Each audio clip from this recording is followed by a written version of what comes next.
My name is Laura Sutton, and I'm 42 years old. A year ago, I stood at my mother's open grave while my husband's voice came through the speaker of my phone, ordering me to leave her funeral. Put me before your mother. Come to my family gathering in an hour. 40 people heard it. The pastor heard it. My dad heard it. And my dad is not a man who shakes. But his hands started shaking over my mother's casket, and he said something so quiet I almost missed it. Let's give him what he wants. What we did 3 hours later at my mother-in-law's dinner table, this town still talks about. And that was only the beginning. Because my husband thought he knew exactly who he'd been married to for 21 years. He was about to find out he'd never met her. Welcome back to Calm Drama Stories, where women who kept the peace for decades finally tell you what the peace cost them. Grab your coffee and settle in, because this story starts in a cemetery and ends with an apron I only wear when I choose to. Drop a comment telling me where you're listening from, and be sure to subscribe. Let me take you back to that Saturday morning. I buried my mother the way I'd done everything for 21 years. Alone, with a clipboard. I ordered the casket spray. I printed the programs. I set up 90 folding chairs in the church hall for the reception, because the funeral home only provided 60. I loaded my mother's favorite hymns onto my phone, because she'd asked me, near the end, to play them at the graveside from the little speaker she kept on her porch. My husband, John, helped with none of it. John was across town at his mother's house, stringing patio lights for the Sutton Summer Gathering, the annual party his family had thrown on that same Saturday for 30 years. He saw no reason a funeral should move it. The night before, while I ironed my black dress, he'd stood in the bedroom doorway with a beer and delivered his position like a manager reading a memo. Funerals are for the living, Laura. And the living I answer to are at my mother's. I remember thinking that I should write that one down, because someday I'd want to remember the exact moment the last light went out. At 9 in the morning, the funeral director asked me, gently, whether Mr. Sutton would be riding in the family car. I said Mr. Sutton was detained. The man had been burying this town's mothers for 30 years. He knew what detained meant. He just nodded and closed the door, and we rode to the church past the hardware store and the flower shop, and I stared the whole way at the empty seat beside me. Within the hour, that empty seat would follow me to the front pew, in front of everyone my mother had ever loved. To explain what happened at that grave, I have to show you a hook on a pantry door. My mother-in-law, Dolores, keeps 3 brass hooks by her kitchen pantry. The first holds her apron. The second holds her late husband's barbecue mitts, untouched since he passed. The third one, for 21 years, held mine. Nobody assigned it to me out loud. I was 19 when John first brought me to a Sutton Sunday dinner, and somewhere between the casserole and the pie, his mother handed me a dish towel, and that was that. I'd been an accountant once. 3 years at Herrick and Lowe over in Corvale, reconciliations and payroll, and I was good. When Emma was born in 2006, John and his mother agreed, without consulting me, that Sutton wives didn't do other men's books. I gave my notice in 2007 and cried in the parking lot where no one could see. But here's the thing about women like me: we keep the skill even when they take the title. For 19 years I did the books quietly at home for the florist, the lumberyard, and Dr. Pratt's dental office. Every check went into the joint account John managed, and John reviewed that account the way a warden reviews mail. In 2014 I opened a small business checking account in my own name for client invoices, I told him, and he waved it off, because money that small was beneath his attention. And every night, in a green cloth ledger I'd kept since my first job, I wrote it all down. Every deposit, every withdrawal, every dollar that went out wearing his name. Numbers were the one thing in that house that never lied to me. Remember that ledger. It matters later, more than anyone at that party could have guessed. My mother fought colon cancer for 14 months, and I was there for almost all of them. I drove her to treatment. I kept the pill sorter filled and the appointment calendar straight, because that's the shape my love takes. Lists, schedules, full plates. My dad, Frank, 70 years old and married to her for 46 of them, handled the impossible part. He sat with her and stayed cheerful until he got to the truck. He gave me the cash envelope they kept for her medications, because he said, I was the one in the family who could make a dollar behave. I logged that envelope in the green ledger like everything else, which is how there came to be one small entry, July of 2025, that I wrote down and never mentioned. $4,000 out, taken by John, for the initiation deposit at the Cedar Glen Golf Club. He told me he'd put it back by Christmas. He told me his career required a membership, and that my mother had more months than money anyway. I put my protest on the record and lost, the way I always lost, quietly, with the checkbook still balanced. What I remember most from those 14 months isn't the hospital smell or the wigs we laughed about. It's my mother on the back porch, thin as a sparrow, watching me carry her soup tray and saying the sentence she'd been saving her whole life. You've set the table your whole life, baby. Someday, sit down at one. I told her I would. I meant it the way you mean things you've never once done. She died on a Tuesday in June. The Sutton Summer Gathering was set for Saturday. Those two dates were about to collide, and only one man in town couldn't see it coming. The church was full by 10. My mother had spent 30 years running the hospital laundry and 40 years running the quilting circle, and both shifts showed up. My dad stood at the door in his one good suit, shaking hands like an oak tree that had gone hollow. Still standing, nothing left inside but the shape. Emma drove in from the university, 2 hours flat, and didn't let go of my hand through the whole service.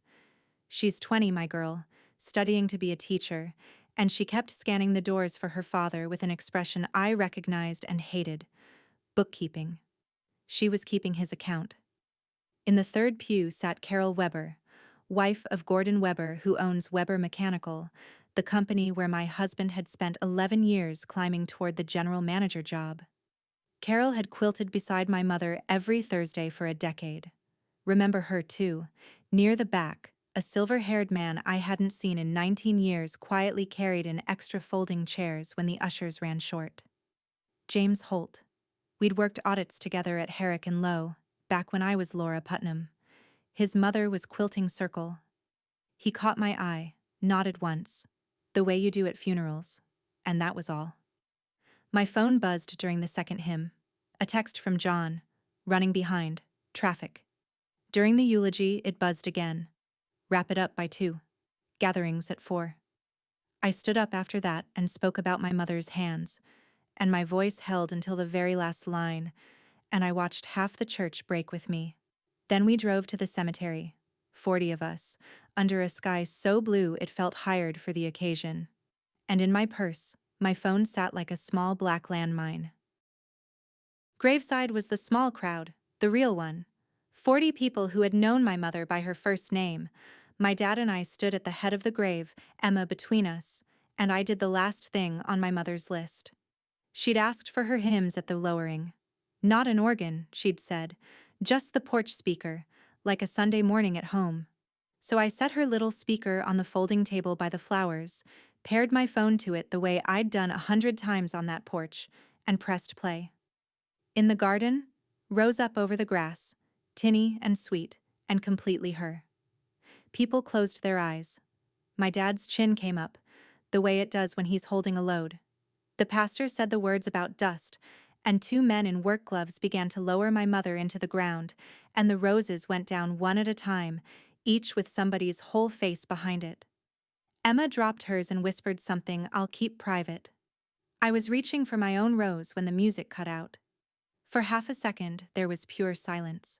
Just birds, and the ropes creaking. Then the speaker, my mother's speaker, made the bright little chirp it makes when a call comes through the phone it's paired to, and the screen in my hand lit up with his name, John. Every reflex I owned said silence it, and my thumb, clumsy with grief, hit the wrong part of the glass.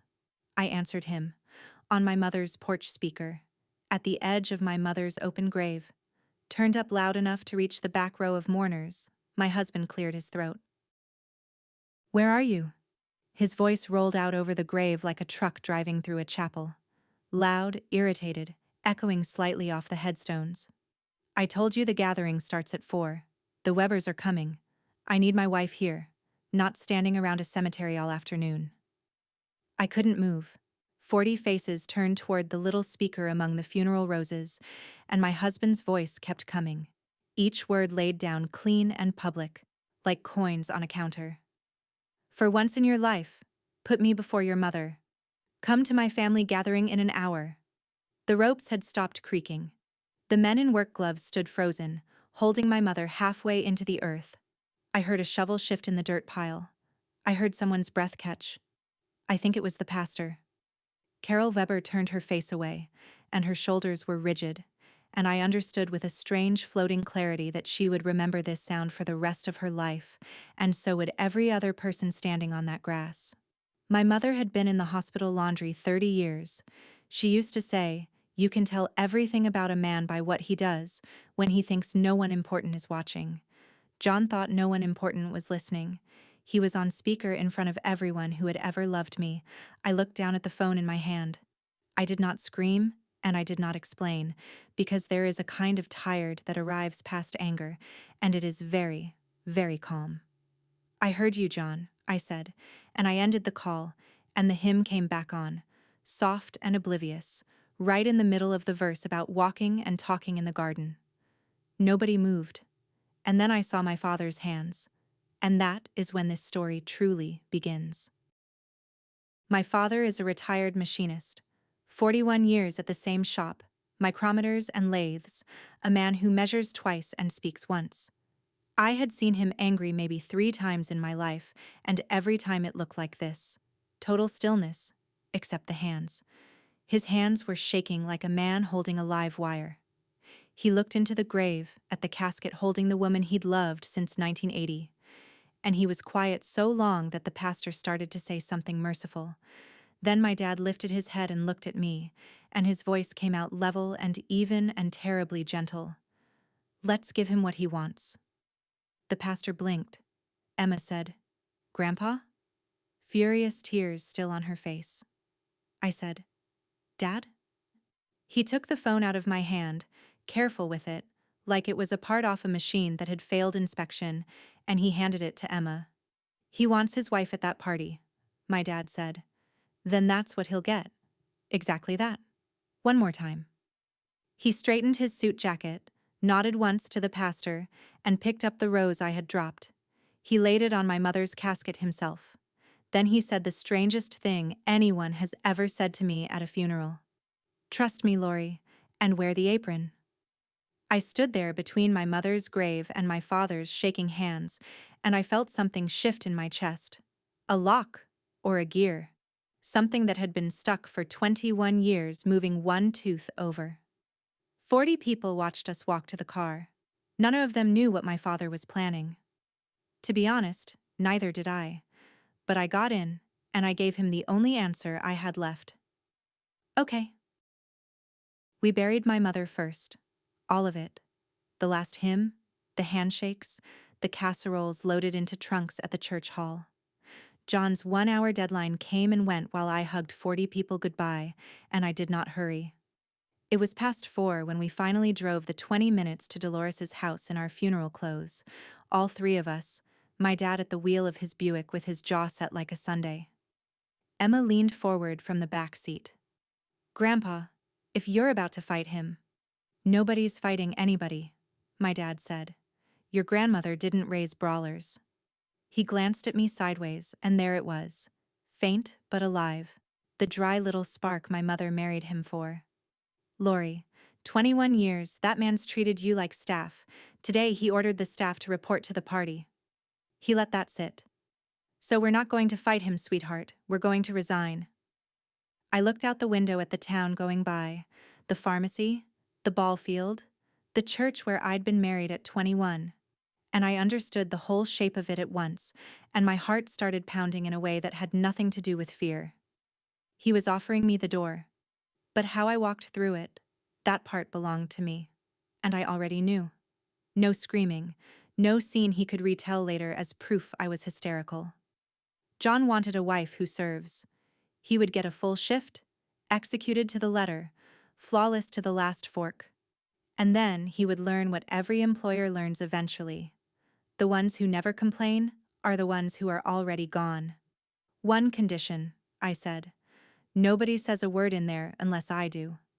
My dad nodded like we'd shaken hands on a contract. Emma looked back and forth between us, half terrified, half something else. I'd say proud. We pulled up to the curb behind 15 parked cars. Laughter floated over the fence with the smell of brisket. My hands were steady. I want that on the record. My hands were steady. 30-some Suttons and neighbors filled that backyard. Sundresses, seersucker, pastel everything, and then the three of us coming through the gate in black, like a bill arriving at a birthday party. Conversation dipped. John saw me from the drink table and his face did a thing I'd watched for 2 decades. A flash of panic, gone in half a second, plastered over with the salesman's smile. "There she is!" he called out, arms wide. "She made it, everybody!" A few people clapped, uncertainly, the way you clap when you can't tell if you're at a celebration or a hearing.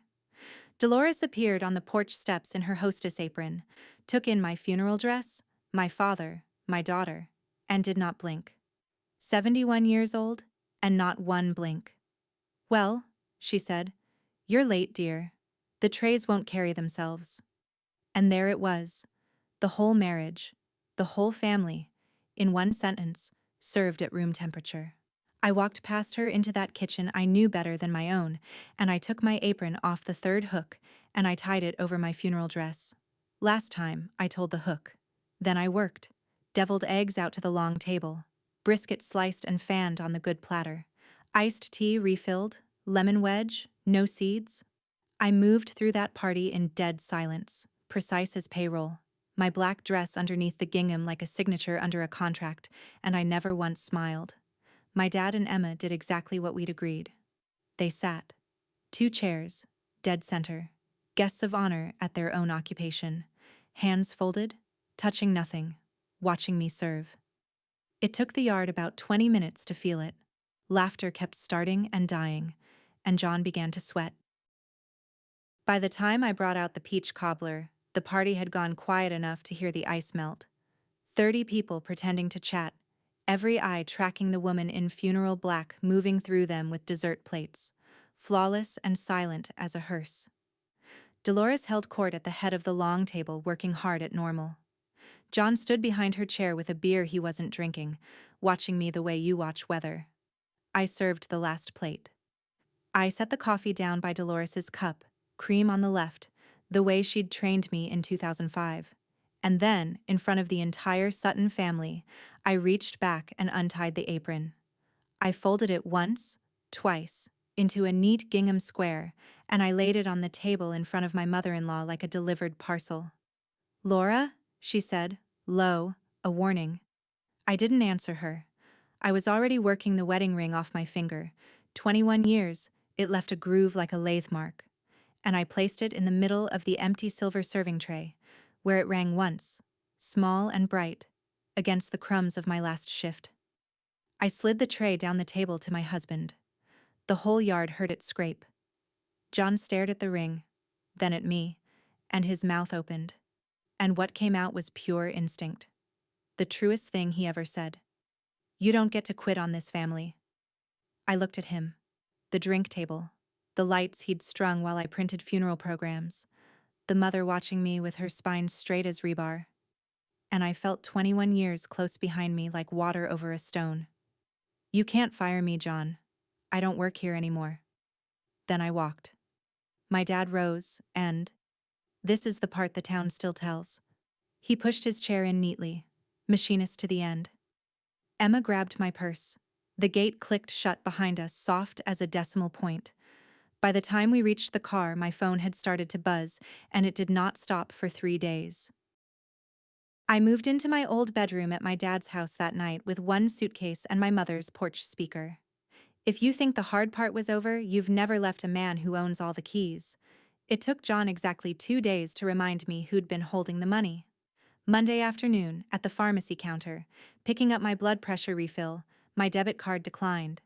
The girl at the register, a former student of Emma's grade, tried it 3 times out of kindness. Declined. Tuesday, the banking app wouldn't take my password. Wednesday, John texted that my car, the one I'd driven to chemo for 14 months, titled in his name like everything else, needed to come back for maintenance. He'd already put himself before everything else. Now it was just official. I stood in my dad's kitchen with a dead card and no car and a suitcase of funeral clothes, and I want to be honest with you about that hour, because somebody listening needs it. I wobbled. It's one thing to lay a ring on a tray with your chin up. It's another to be 42 years old and locked out of your own life by a man who is very good at looking reasonable in front of tellers and pastors and judges. Then I remembered the account he'd never bothered to sneer at. My little business checking, invoices from the florist, the lumber yard, and Dr. Pratt, deposited faithfully since 2014. Balance: $3,900. Not much, next to a man with the house, the cars, and 11 years at Weber Mechanical. But it was mine, in my name, out of his reach. And let me tell you what that kind of money is really worth. If you have ever stood at a register with a card you already knew would decline because someone else decided what you deserved that week, tell me about it in the comments. I read them, and so do 1,000 women who thought they were the only one. And hit subscribe, because what John did next, even his own mother couldn't defend. Emma video called me from her dorm on Thursday, laptop light on her face, and said what she'd been saying since the graveside. "Mom, I'm with you. All the way." 20 minutes after we hung up, her father called her. He was warm at first, she told me, the concerned dad voice. The one he pulls out for teachers and traffic cops. Then, right before the goodbye, he set the hook. "If your mother keeps up this little show, sweetheart, I may have to rethink some things. The college fund's in my name, you know." Her voice was still shaking when she repeated it to me. That fund held 4 years of tuition we'd saved since she was born. And he was right. Legally, it sat in his name, with him as the owner. He hadn't threatened me. He'd priced me. This is what I mean when I say men like John don't lose their temper. They open negotiations. He'd found the one thing I'd crawl back for, and he set it on the table with the safety off. So the next morning, I did the most radical thing a woman like me can do. I hired my own advice. Patricia Reyes, family law, one town over in Corvale, gray streak, reading glasses on a chain, a handshake like a door closing. Her retainer was $3,500. I paid it from the business account and watched 19 years of quiet invoices turn into a war chest. Patricia listened to the whole story without a single note of surprise, which told me how many times she'd heard it. Then she took off the reading glasses and asked me the only question that ever mattered. "What do you have on paper?" And for the first time since my mother died, I smiled. Tuesday morning, 10 o'clock, I drove my dad's Buick to 214 Maple Row. Still legally my home, Patricia reminded me. Whatever John had done to the passwords, he'd be at Weber Mechanical until 6. I let myself in through the kitchen door and stood a minute in the house where I'd raised my daughter. It smelled like his cologne and takeout. The counters, for the record, were filthy. The staff had resigned. I wasn't there for memories. Bottom drawer by the stove, under the takeout menus and the dead batteries, exactly where it had lived for 2 decades because John never opened a drawer he couldn't spend, the green cloth ledger. 21 years of our life in my handwriting, month by month. Every deposit from my bookkeeping, every mortgage payment, every check to Emma's school, and one small entry from July 2025, ink a little heavier than the rest. $4,000 out of my mother's medication envelope, initialed JS, destination Cedar Glen Golf Club. Beside the ledger, I stacked the tax folders and the printout of the envelope tally I'd kept for my dad. My hands were quick and my heart was loud, and I was almost to the door when I heard tires in the driveway. Not the diesel growl of John's truck. Lighter.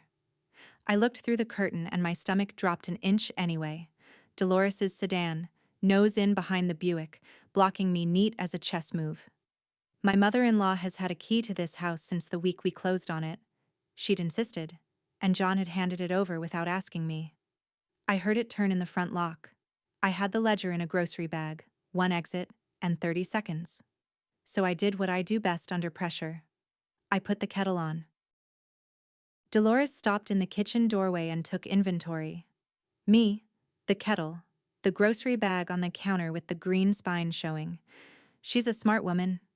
People miss that about her because she weaponizes doilies, but she reads a room like an auditor. Tea, she said. How domestic. Are you robbing the house, dear? Collecting my paperwork, I said. Chamomile or nothing, that's what's left.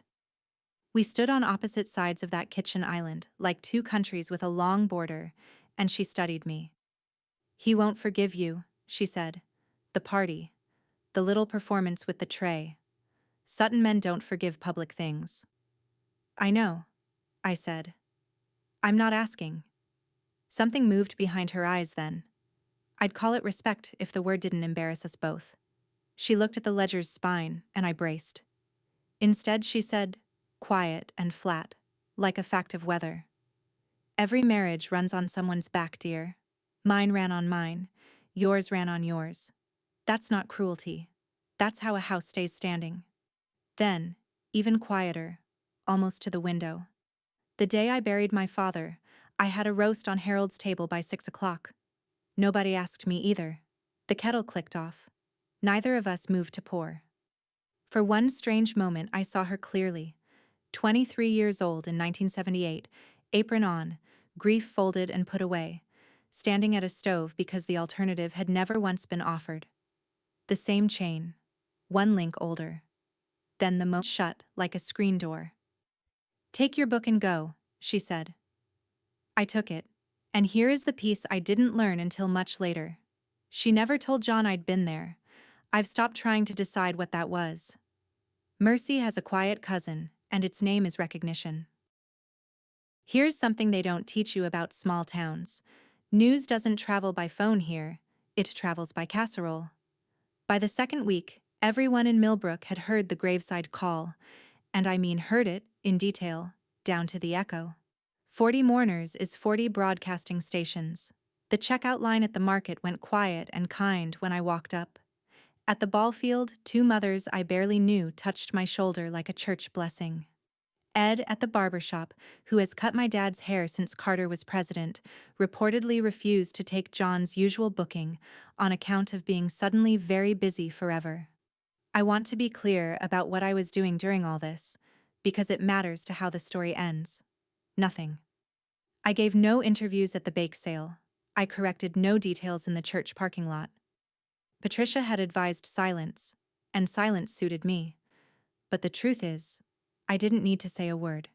And that was the beautiful, terrible engine of the whole thing. There was only one version of the story, and it was his, in his voice, at full volume, over my mother's grave. Put me before your mother. He'd published his own confession to the exact 40 people a man in a reputation business can least afford. One of them sent my father a sympathy card that week. Cream paper, tidy blue ink. Carol Weber. My dad read it twice and passed it to me across the breakfast table without a word. Under the printed condolences she'd written a single line, Ruth raised a lady. I keep it in the ledger now, at the July 2025 page, like a pressed flower. That Friday, John called my dad's landline and asked, very civil, to come talk like adults. My dad looked at me. I said, let him come. He came Saturday morning in the good blazer, carrying flowers from the grocery store, and performed concern at me across my father's porch rail. This was the grief madness offer, and I'd known it was coming. I wasn't myself. Losing my mother had unbalanced me. Everyone understood. No one would hold it against me. Come home and we'd say no more about it. I forgive you, he said, actually opening his arms. Come home. I told him evenly that I was already home, and I watched the performance shut down like a fair ride when the money runs out. The flowers dropped to his side. The voice dropped with them. You'll be broke in a month, he said. Look at you. You're a 42-year-old waitress with a calculator. You are nothing without me, and every person in this town knows it. The screen door opened behind me. My dad came out with his coffee. 70 years old, calm as a Tuesday, and looked at John, the the way he used to look at a part that had failed inspection twice. "Funny thing," my dad said. "At the cemetery I told her to give you what you want. She did. You wanted first place, son. You got it." He took a sip. "Now you get to find out what first place looks like in an empty room." John left rubber on a residential street pulling out. That evening Dolores's sedan pulled up, and she handed me a still-warm casserole and an ultimatum in the same motion. "Come home by Sunday or you're nothing to this family." I set the dish gently back in her hands. Monday. A letter arrived from Bricker and Associates, the loudest divorce firm in the county. My husband had lawyered up. "Good," said Patricia when I called her. "Now pray he stays angry. Angry men sign things." While the lawyers circled, I did something for the first time in 19 years. I applied for a job under my own name. Herrick and Lowe, the Corvale accounting firm where I'd started at 20, had a junior staff opening. The kind of posting meant for somebody's granddaughter fresh out of school, not a woman with a 19-year gap on her resume and a funeral in her recent history. The office manager gave me the standard skills test, 90 minutes, bank reconciliations and payroll scenarios, and set me in the little glass conference room with a bottled water and visible pity. I finished in 40 minutes. She checked it twice, then went and got a partner, and the partner asked, carefully, where I'd been working. "A private household," I said. 21 years. No sick days." On my way out through the lobby, a silver-haired senior manager looked up from the copier, and 19 years fell off the calendar. James Holt. He didn't make it strange or soft. He said, "Laura, you trained half this floor on reconciliations." To the office manager more than to me, nodded like the matter was settled, and went back to his copies. The call came the next morning. Junior staff accountant, $21 an hour, start Monday. I sat in my dad's kitchen and looked at that offer letter for a long time. $21 an hour is less than I was worth. It was also more than I'd been paid in 19 years, which was nothing at all. A number I'd entered in the ledger every month, a zero with my whole life inside it. My dad read the letter, put it on the refrigerator under a magnet like a spelling test, and said, "Putnam's work." Then he fried eggs. Badly. That part of the story comes next. Here's what starting over at 42 actually looks like, for anyone keeping notes. Alarm at 5:45. Coffee with my dad in a kitchen that still had my mother's handwriting on the flour jar. The 25-minute drive to Corvale in the Buick then, after 2 months of paychecks, in my own car. A gray Corolla, $2,800, 190,000 miles, bought with cash, and titled in one name only, and I'm not ashamed to tell you I sat in the dealership lot and pressed my forehead to that cheap steering wheel like it was an altar rail. At the office, I was the oldest junior accountant in the building, correcting spreadsheets built by juniors who'd been in grade school the year I quit. I loved every hour of it. But the part of that summer I hold on to isn't the job. It's my father, 70 years old, deciding that if his daughter was going to work, somebody was going to feed her. The man had operated a lathe for 4 decades and could not crack an egg to save his life. He learned. Burned the first dozen, swore at the pan in machinist language, kept at it like a man being paid by the yoke. And one morning in August he set a plate in front of me, eggs, toast cut on the diagonal like my mother used to, and said, "Sit down, Lori, you've got 10 minutes. Eat while it's hot." I cried into those eggs. He pretended not to see, which is the same thing as holding someone, if you're from here. 21 years I had cooked for a man who never once made me a plate. It took my father one summer and a second-hand skillet to show me the difference between being needed and being loved. Meanwhile, across the county line, word came drifting out of Weber Mechanical, through Emma's old babysitter who worked the front desk. Gordon Weber was finally retiring, and the general manager decision was, quote, under review. John found out where I worked, of course. In a county this size, he probably knew my parking spot before I did. On a Thursday in September, he was leaning against his truck next to the Corolla when I came out at 5, arms crossed, sunglasses on top of his head. The pose of a man who has rehearsed being casual. "So this is the big new life," he said. He looked at the office glass behind me, then at my sensible shoes, and gave the laugh he saves for waiters. I don't work here anymore, he said, in a squeaky little voice that was supposed to be mine. Cute line. Did your daddy write it for you? You think a spreadsheet job makes you somebody, Laura? And I discovered, standing in that parking lot, that he had lost the thing he'd always counted on. The wince. He'd say a thing shaped like a slap, and the old me would flinch and manage him. Smooth it, soften it, apologize for the weather. The new me had done payroll all afternoon and wanted dinner. It makes me the payroll, John, I said, level as a spirit level. That's more than you ever let me be. His jaw worked. He came off the truck, and his voice went up into that register the cemetery would have recognized. You ungrateful? After everything, do you have any idea what people are saying about me? And behind me I heard the office door open. Two of the juniors and the office manager, out for the evening, slowing on the sidewalk. Watching.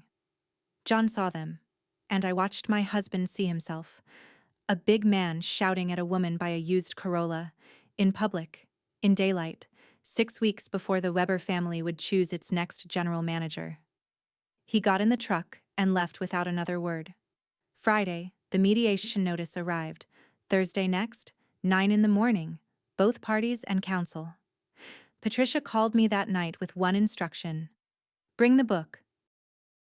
Mediation happened in a beige conference room in Corvale with bad coffee and a mediator named Mr. Ellis, who had perfected the face of a man surprised by nothing. John arrived in the good blazer with Bricker, who talked like a leaf blower. Their opening position delivered in a binder. John keeps the house, no spousal support, and if we didn't like it, they'd be delighted to spend 3 years litigating, quote, Mrs. Sutton's abandonment of the marital home. That's the actual phrase they hung on a woman who left a party where she'd been serving cobbler in funeral clothes. Patricia didn't argue. Arguing is for people without paperwork. She opened the green ledger to the tabbed pages and slid copies across the table, one section at a time, calm as dealing solitaire. 19 years of household income from my bookkeeping, deposited into an account in his name. Every mortgage payment sourced. And then the July 2025 page, side by side with the bank statement she'd subpoenaed to match it. $4,000 out of a dying woman's medication envelope, initialed JS, destination Cedar Glen. Nobody shouted. That's the thing about arithmetic. It doesn't raise its voice. It just sits there, being true. John looked at that page and his face went the color of the folder it came in, and Bricker asked for a recess. And then came the moment I haven't told anyone until now. The lawyers stepped out, the mediator went for coffee, and for the first time since the graveside it was just the two of us and a beige table. John stared at his hands. When he spoke, the salesman was gone. What was left sounded almost young. If you're not there, he said, who runs it? The house? Mom's Sundays? All of it. What am I supposed to be? For one breath I saw the boy they'd built this man out of, and I almost pitied him. Then he straightened his cuffs and got it back. Forget it. See you in court.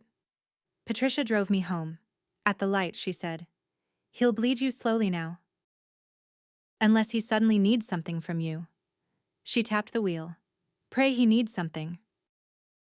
He needed something. Gordon Weber had set his retirement gala for the 3rd Saturday of October at the Hartwell Hotel in Corvale. The whole county invited, and the new general manager to be introduced from the podium. 60 years of Weber Mechanical passing to its next steward. And Weber Mechanical, you have to understand, doesn't sell heating and cooling. It sells trust to families, in their kitchens. The calendar on the fridge, the van you let into your garage. Gordon hired for character and promoted for character, and his wife had been quilting with my mother for 10 years, and my husband's character had recently premiered, in his own voice, to 40 witnesses at a funeral. John was bleeding image in the one company where image was the job. So the offer came. First through Bricker, in lawyer weather.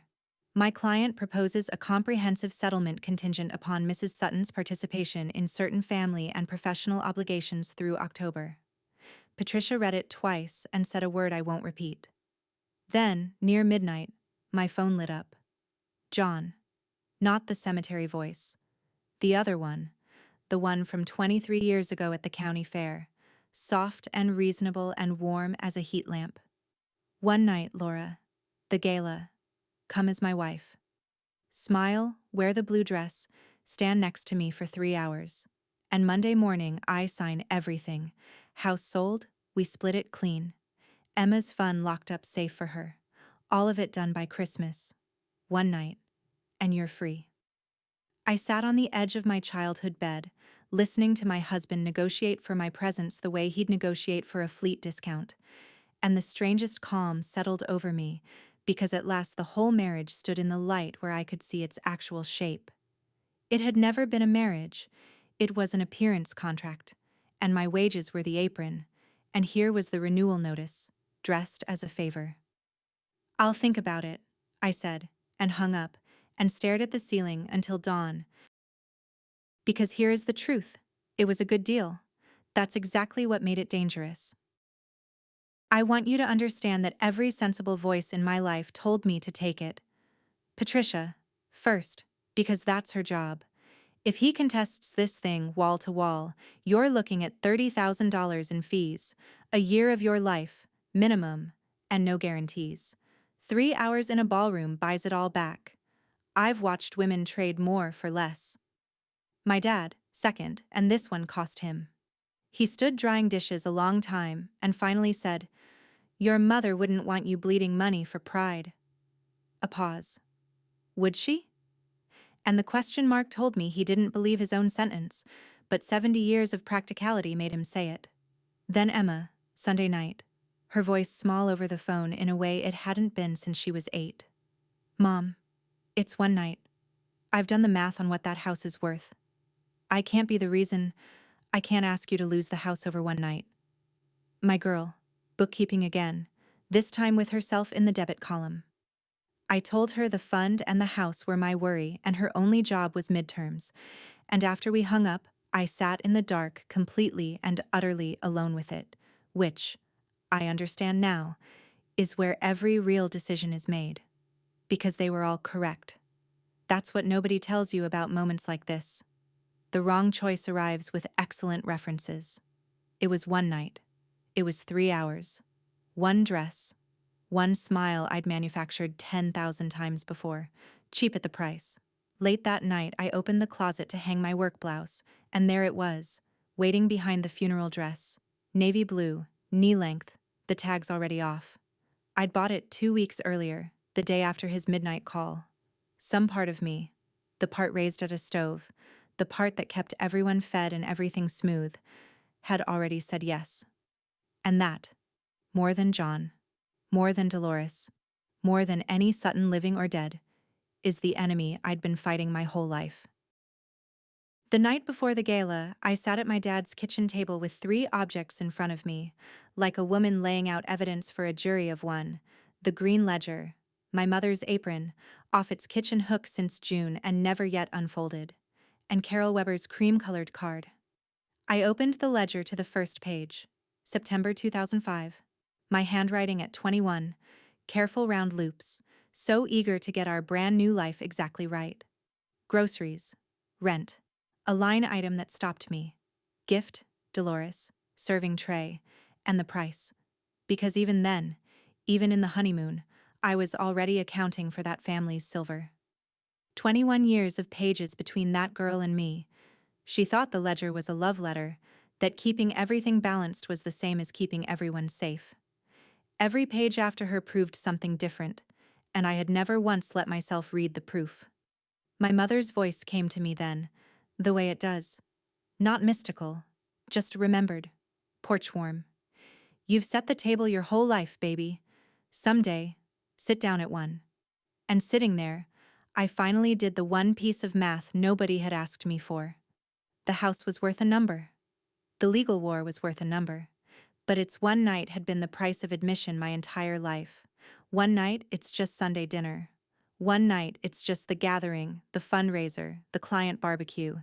String enough one nights together and you get 21 years, and a woman at a graveside holding a phone, being ordered to report to work. The dress was not a dress.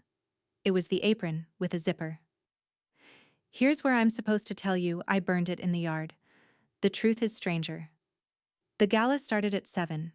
At 6:15, I put on the navy dress, and my earrings, and my good coat. My father watched me pick up the car keys, and God bless that man. He never said a word. I drove toward Corvale in the navy dress with my hands at 10 and 2, past the ball field, dark for this season, past Herrick and Lowe, one light on in the cleaning crew's window.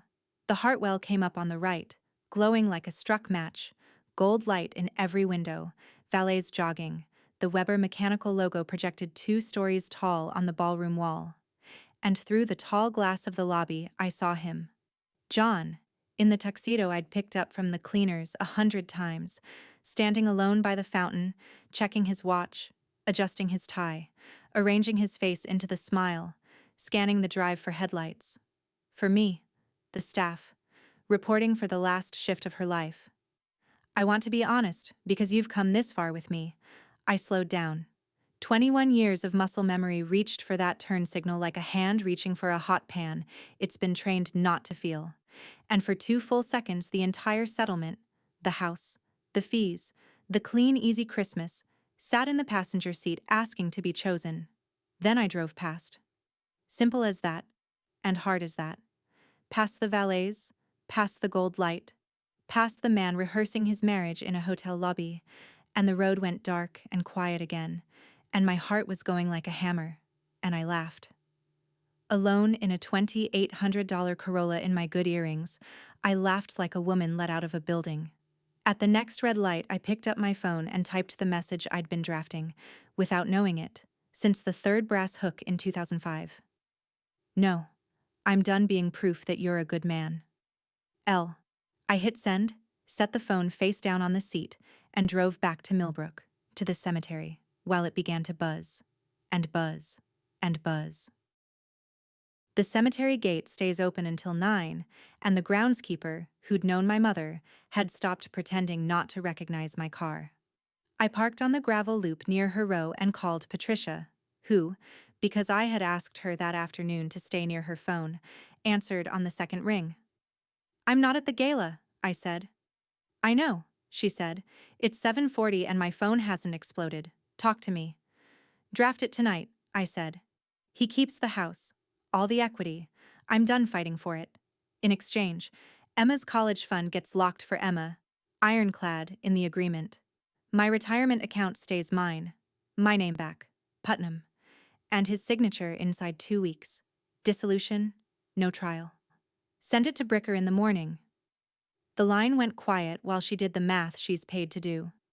"Laura, that's $60,000 of equity you're handing him. As your attorney, I..." And stopped herself. "Ms. Putnam." The consent form came to my phone by email while I sat there.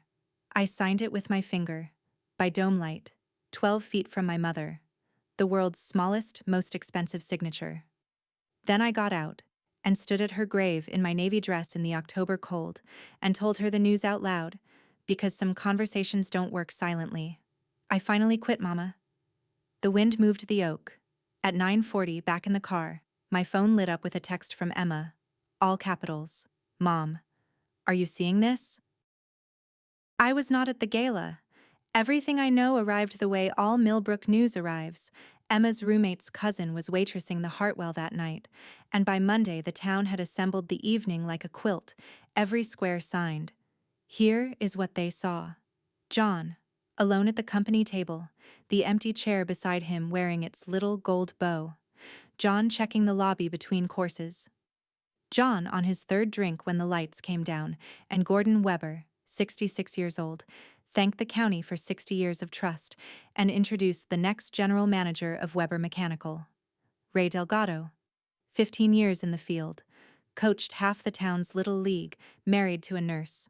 The room stood up for Ray. One man didn't. And then, at the coat check, while the band played the last set, my husband walked up to his retiring boss and asked why. Loudly. Grabbed the great man's lapel, they say, and there are disputes about that detail, but none about the volume. After everything I gave this company, the music had just stopped between songs. Everyone heard it. And into that silence stepped Carol Weber. in her good pearls, my mother's quilting partner of 10 years, and she answered him in a voice witnesses describe as gentle, which somehow made it worse. "We heard what you give, John. The whole cemetery heard it." Security walked him out through the glass doors, the same tall glass I'd watched him through 3 hours earlier, while he rehearsed his smile. And the valet stand pretended to be very busy, and that was the end of 11 years at Weber Mechanical, though the paperwork would take another week to say so. He had demanded to be put first, and the county had finally, unanimously, agreed on exactly where he stood. The settlement came back signed in 9 days. No counters, no theatrics. A man losing his job needs liquid cash more than leverage, and Bricker, whatever his volume settings, can read a room that's on fire. Emma's fund, locked, hers, untouchable, written into the agreement in language Patricia described as concrete with rebar in it. My retirement, mine. My name, mine again. The house and its $60,000 of equity, his, a fact I have never once regretted and never once called cheap. The Monday after the gala, Weber Mechanical and John Sutton, quote, parted ways, end quote, conduct at a company event, plus an email he'd sent Gordon at 1 in the morning that nobody has ever quoted directly, which in this town means it was unquotable. And then came the part I did not predict, though my dad says I should have. Dolores closed the door.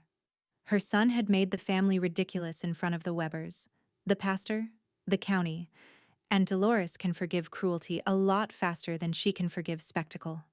The Sunday dinners went on, I hear, but John's chair went the way of my apron hook. His sisters were suddenly busy. The gathering photos that Christmas someone showed me had a gap in them like a pulled tooth. My dad read the news of John's departure in the Millbrook Courier's business notes, folded the paper the way he folds everything, in halves, and delivered the final meaning of the sentence he'd said over my mother's grave. He wanted to matter more than everything. My dad set the paper down. Now he does. He's all he has left. That week I put the green ledger in a box on the closet shelf. Its work was finished. Mine had 1 page left. The dissolution went through the week before Thanksgiving, in a courtroom the size of a Sunday school class. 20 minutes, a few questions from the judge, yes and yes and yes.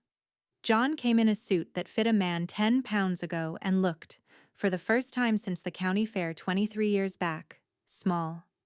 On the courthouse steps, in the first thin snow of the season, he stopped me.